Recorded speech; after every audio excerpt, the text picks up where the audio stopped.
Time for the 49ers Rush Podcast. By far one of the most controversial or perhaps least liked players on this countdown is kicker Jake Moody. This is third year on the countdown. In 2023, his rookie year was number 37. Last year was number 33. This year falls 3 spots to number 36.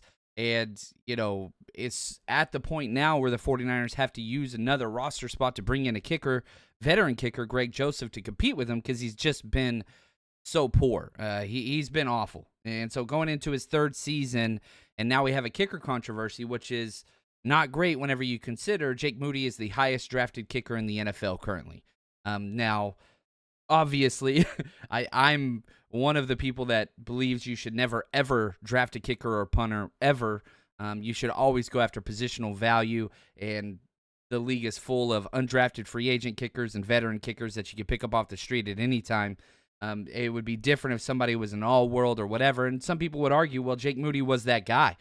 You look at Brian Snyder, whenever he drafted him, they were talking about he's the highest-graded kicker they ever had. Brant Boyer, the new special teams coordinator for the 49ers, comes in and says, every single team had him their number one kicker that year. It would be, we were the same way in New York. He was with the Jets as a special teams coordinator there.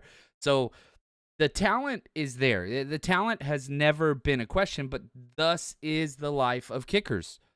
It's between the brain bucket, the head noggin. If it's not right up there, when the pressure gets turned up, you see what happens. And Jake Moody, thus far throughout the NFL, has just demonstrated he does not have the mental fortitude to be an NFL kicker in prime situations. The biggest indictment against Jake Moody has to be he's played in 3 playoff games. He's missed a kick in every single playoff game that he's had. Now, somebody's going to say, oh, well, one of those kicks was blocked. Well, you go back and you watch the film of where that kick was. It was never had a chance of one going in. I mean, that thing shanked to the left, and it only got about 6 feet off the ground anyway. Yeah, it was blocked. Why was it blocked? It was a poor kick. He mishit and shanked it anyway. So, you can even go into the Super Bowl and the missed extra point, and that would have forced Kansas City to go for a touchdown instead of a tying field goal at the end of regulation. And then you could argue the what ifs. Well, then they just would have won in regulation. That's definitely possible. But Jake Moody has not helped this team in the least. He is not. Now, you go back to his college time at Michigan, and you have Harbaugh saying death taxes, Jake Moody. Those are all 3 constants in life. It just did not follow him to the NFL. And he's a Michigan guy, born, through and through, National Honor Society member, 3-time Kensington Lates Athletic Association scholar athlete. I mean, dude's all-district nominee, all-conference, lettered in baseball. He was the starting third baseman, majored in sports management at Michigan, and, 5-star kicker, number 1 kicker coming out of high school. And you talk about his records, they have somewhat translated to the NFL. His leg is impressive. Owner of the 2nd, 3rd, 4th, and 7th longest field goals in Michigan State history, all the way up to 58 yards. All-state selection, Lou Groza Award winner, 2-time Big Ten Kicker of the Year. You can go on and on and on. And his family's Michigan through and through. His father, Chad, aunt, Lori, uncle, Douglas, all went to Michigan. It's who they are. And the 49ers drafted him in 99th pick overall in the 3rd round. Probably one of the most upset I've been in my entire life at the 49ers. What a wasted top 100 draft pick. And just after him, these are all starters in the NFL that went right after that 99 pick. DeJuan Jones, tackle. Anthony Bradford, all line. Shamari Connor, corner.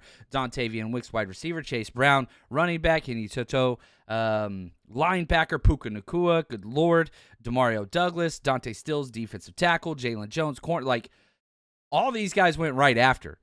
And all of those guys, I would argue, would be starting for the 49ers right now if you would have made that pick. Instead, you have a kicker controversy going into 3rd year of a rookie season.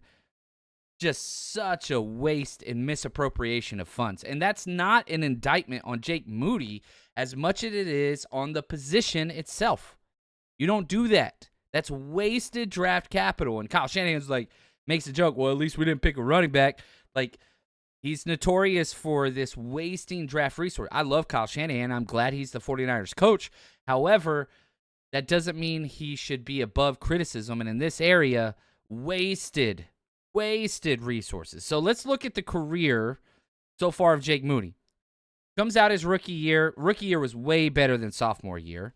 Had an 84% field goal, accuracy percentage. That's league average, right? So 84% is league average over the 2 years. His rookie year, he was average. Highest drafted kicker in the NFL is average. Did have a 57-yard field goal. That was awesome. 98.4% extra point. That's good. That is above average. 95.8% is average in the NFL, so slightly above. So that's good. But then the postseason happens. Attempted 8 field goals, made 6. Terrible. Missed a field goal or a kick in every single game, all 3 games of the playoffs. Did break the record for less than 1 quarter it lasted. 55-yard field goal in the Super Bowl. That was a record, but it got broke shortly after. That was the issue. It missed a kick in all 3 playoff games. I don't know if I ever get past that. And all of them were close. Every single one of those games were close. He made them more difficult for the 49ers every time. 2024 started off well. Goes 13 of 14 on field goals, 12 of 12 on extra points to start the career. But then Brian Schneider, our horrible special teams coordinator, gets Jake Moody hurt because we can't cover kicks because he doesn't practice kick coverage in practice. He talks. And Jake Moody gets hurt because we just have horrible special teams. Gets a high ankle sprain trying to get a tackle, misses the next 3 games. During those next 3 games, we had great kickers come through. All of them were better than Jake Moody. Then Jake Moody comes back week 10, missed 45% of his field goals after that. Now, some people are like, well, the injury, he just wasn't right. Mitch Wisnowski, one of the best holders in the NFL, he gets injured, so now you got a new holder, and you got some bad holds from John Wee, and like just what that looked like was bad and whatever else. I don't care. He's the 41st ranked kicker in the NFL last year from PFF with a 44 grade. He had the 39th best. There's only 32 teams. 39th rated field goal kicker whenever it came to field goal percentage. Highest drafted kicker in the NFL isn't even good enough to be one of the top 32 kickers. Now, I do like what the 49ers have done in bringing in competition. I wish they would have brought in a couple. Joey Sly was out there. I wish they would have brought him back. But I don't think Joey Sly wanted to come back because he already came through, replaced Jake Moody, outperformed Jake Moody, and still got cut. So, why would you want to come back if it's not going to be a true competition? But they got Greg Joseph. And we'll have to see what's going on here. But I hope Jake Moody does win the job because of the talent, because of the resources that have been invested in him. And, that's what you're hoping comes across. But I am not a Jake Moody fan. Not that I don't like him. It's just man, every time if you've been to a 49ers game, when Jake Moody goes out there for a clutch field goal, that is the most tense place in the world at that moment because nobody has faith, including Jake Moody. I was at the Tampa Bay game in Tampa where the dude missed 3 field goals. They still won, and, people are like, well, he made the kick that mattered the most. No, that dude set the house on fire and put you in a situation. You should have won that game by 12, plus points. But I'm sorry, man. That is just, and you can see it on the sideline with the players. George Kittle's I can't watch him kick. I just cannot watch him kick. It's too stressful. That is not what you want to hear when it comes to your kicker. And every time it's just man, just don't mess this up, Jake, please. Now, if best case situation happens, Jake Moody finally figures out to calm down, his talent shines through, the long field goals, all those different things, becomes a weapon and a top 5 kicker, awesome. I still would attest that is not worth the pick that you gave up for him, especially after the first 2 years are done. But we can hope, and I hope, and I even have hope. The talent is there. Got to get it right between the ears. You got to get it right up there. And with kickers, there are always head cases, and Jake Moody sadly has fallen in that. The sad thing is he's going to eventually get cut by the Niners, and he's going to become a top 5 kicker elsewhere once he realizes and calms down and gets through, whatever he needs to realize it's not that big of a deal and calms down and just allows the talent to be the talent. Don't know if he's there yet.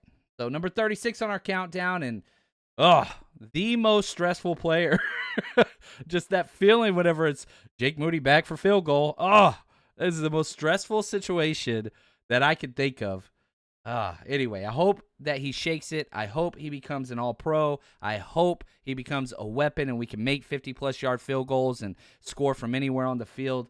I hope. Come on, Jake Moody. We need you. Shout out to Ben, executive producer of today's show. And for the rest of the 49ers Rush team, we'll just keep counting them down.